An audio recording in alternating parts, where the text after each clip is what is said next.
Thanks, Tim. Good morning. Good to be back down in Dallas. Quick opening statement again. Year two. I think we made some good strides. We'll see. We're coming off a 4-8 record, so we're 4-8. That is what it is. We'll see where we stack up going into this year. We got decent nucleus back, some good skill guys. Brought a couple great guys. Proud to be representing Anthony Watkins and Cam Benjamin here. Proud to be representing our school, our new athletic director, Justin Moore, coming in from Texas A&M. President Carson, our crowd. So we got a great situation in Tulsa. It's a challenging job, small school, but phenomenal city, great academic place. Our young men have embraced the school academically, and we've been crushing it academically with the way our kids are working and our support there. Have a great all season here of weight room work. I think we're a stronger, more developed team. I think we've got a really good vibe of coaches now understanding our players understanding coaches. So we're coming off, I think, a great spring and summer workout. Excited to see the guys who are back this week as coaches working with them. So I'm excited to get back up there tonight and see the kids next couple of days. We open up first practice Monday the 29th. We're playing it Thursday night against Northwest Louisiana, Northwestern State. So looking forward to cranking it up. Had a great recruiting year. Got a good nucleus coming back. Got a lot of work to do in a challenging league. And like I said, we're excited to get going and have a great year here in year two.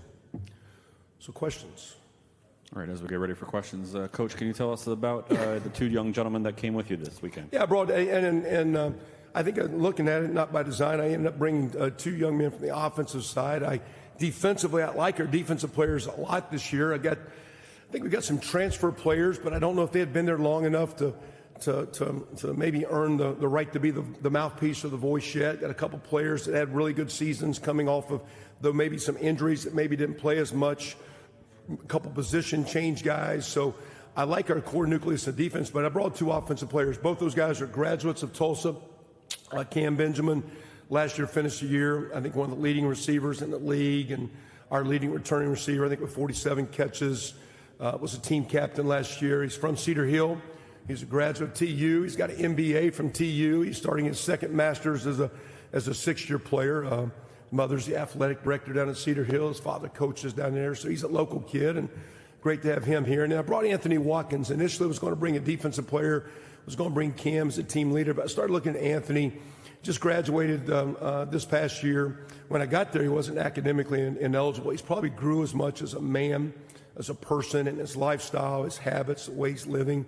He finished last year, I think he's the third leading rusher in the conference. He had 450 yards, I want to say, in the last 4 games.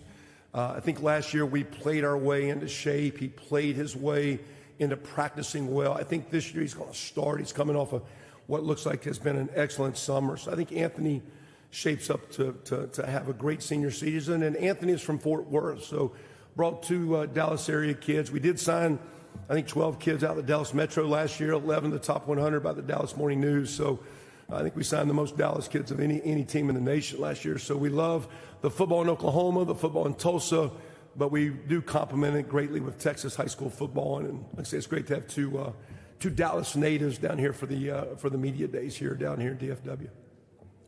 That's awesome. Our first question from the media will be here to the far left. Hey, Coach. Sonoy Valente with the Mean Green Show. I want to talk about your redshirt freshman, Kirk Francis.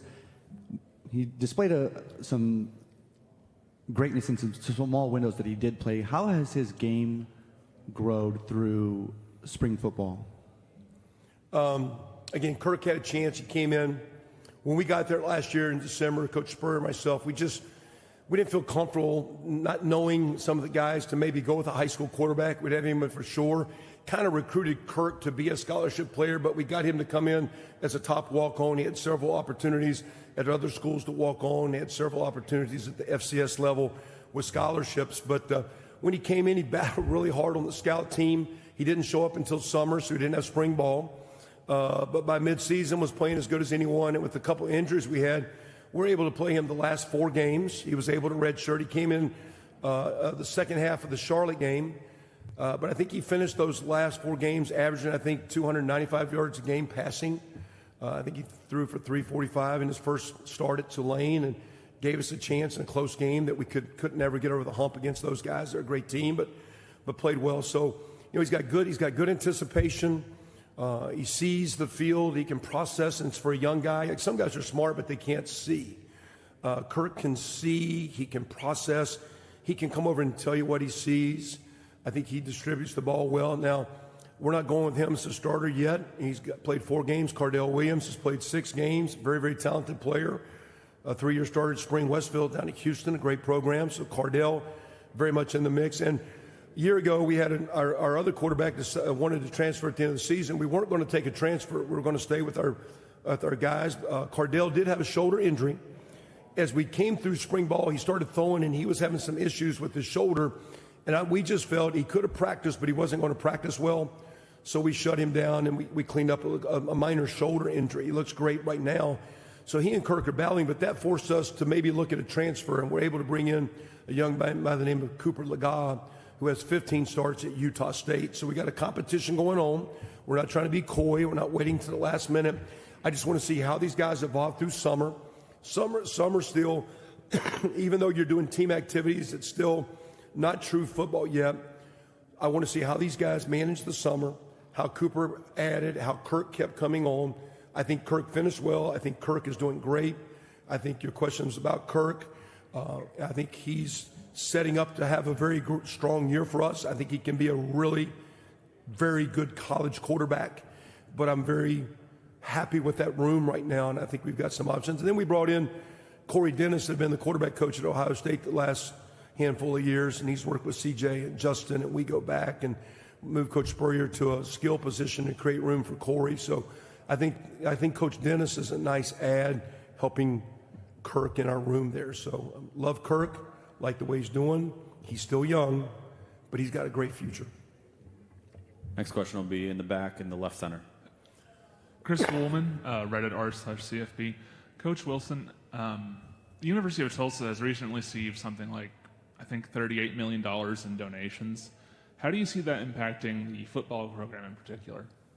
Don't know yet. One, very appreciative, grateful, and thankful for those families. And those, one had been a trust that had been going through a couple years, and our Rick Dixon, our previous AD, that did a great job, and appreciate Rick and all he's done for TU. And I think he's going to continue to be there to help us keep navigating some of these waters to find some of these resources. So, one was a trust that had to be settled, but there was another group there that Rick was able to work, and it'll be interesting. I don't know the timing of when those funds are available.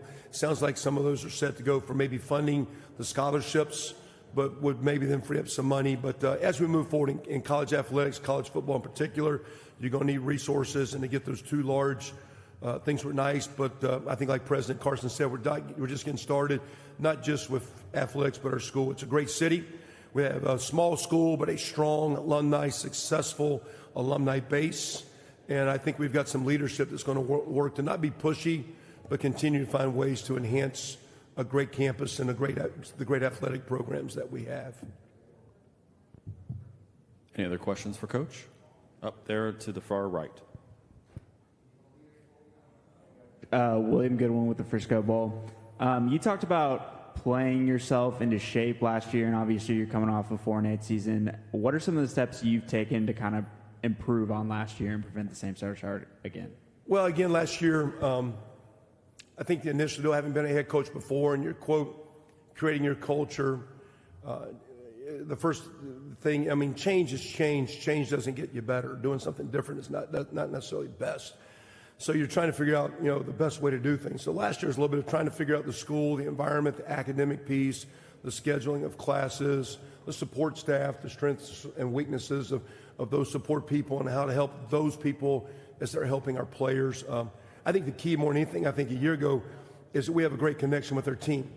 And that's the deal. I think it's more right now, and especially the older I get, about your ability to connect with the players, understand them, but give them a chance to understand you, what you expect, what is your standard, what do you accept and why. We live in a world where these kids put a lot of stress on themselves, and we're trying to get past the it's okay to fail. We talk in the weight room every day. If we're really working hard, we're going to get to a point in the lifting where we can't get the last rep, and that's called failing. But because we fail and we strain, we're going to get stronger, we're going to improve, we're going to get better. So again, I think there's a much better connection piece as much as anything with the guys. I will say we've done a great job academically since I've been there, and the first thing we had was a simple thing called go to class. and our school's so small that you can actually get to class, and we can help you walk to class, and we do that quite a bit. And so we get our kids to class, and we're coming off some of the greatest academic success this program's ever had, and it's the same classes and it's the same students, but the work ethic and the connection with the professors and the people on campus is at a high level, and our kids are having success. We recruited last year at a very, very high level. I think I saw, if you look at 247, the history of recruits in Tulsa, the top 50 recruits all the time, 15 were in last class. Well, that's because we were out beating the bushes, building relationships. Like I said, we took 12 kids out of the metro right here in the DFW area. So recruiting has picked up. This offseason, we lost a strength coach, and we went through and we were able to collectively look at some things, and we're able to bring in a former player. I didn't realize he was a strength coach. He actually played at Oklahoma when I was there years ago. We've had a change in the weight room, and we had this thing called go to class. Now we got some things called load the bar. Put some weight on the bar and start lifting some weight. So I've seen our team develop, and I just think we're stronger. Our strength coach, Cody Cook, who finished up 3 years at Tulsa for Coach Graham, and Coach Blankenship's doing a great job with the speed and the conditioning level. Our kids have a lot of confidence. They're at a better place mentally. There's a better connection we have with our guys. We got a lot of work to do, and we're a work in progress, but we're having fun working. Our kids are killing it, and I'm proud of them. Any other questions for Coach? Thank you, Coach. Thank you, guys. Go to you.